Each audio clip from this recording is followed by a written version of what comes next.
Gautamiputra Satakarni cinema కంటే ముందు director Krish Varun Tej తో రాయబారి సినిమా చేయనికి రెడీ అయినుండే.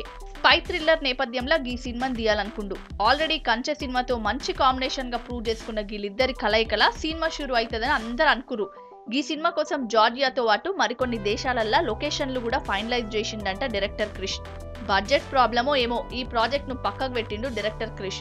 గా తర్వాత బాలకృష్ణ 100వ సినిమాగా గౌతమిపుత్ర శాతకర్ణి సినిమా తీసి మంచి సక్సెస్ అందుకుండు.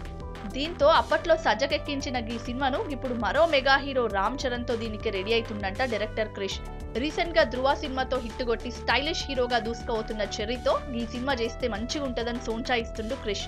చరణ్ అయితే బడ్జెట్ సమస్య కూడా ఉండదని ఆలోచన చేస్తుండు.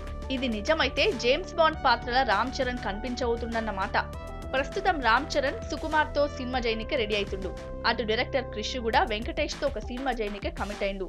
వీళ్ళిద్దరూ వాళ్ళు చేస్తున్న సినిమాలు కంప్లీట్ అయిన తర్వాత ఈ మూవీ సెట్స్ మీద పోయే ఛాన్సెస్ ఉన్నాయి. ఏమైనా ఎరైటీ కాంబినేషన్ లో రాబోతున్న ఈ మూవీపై అప్పుడే అంచనాలు షురు అయినాయి.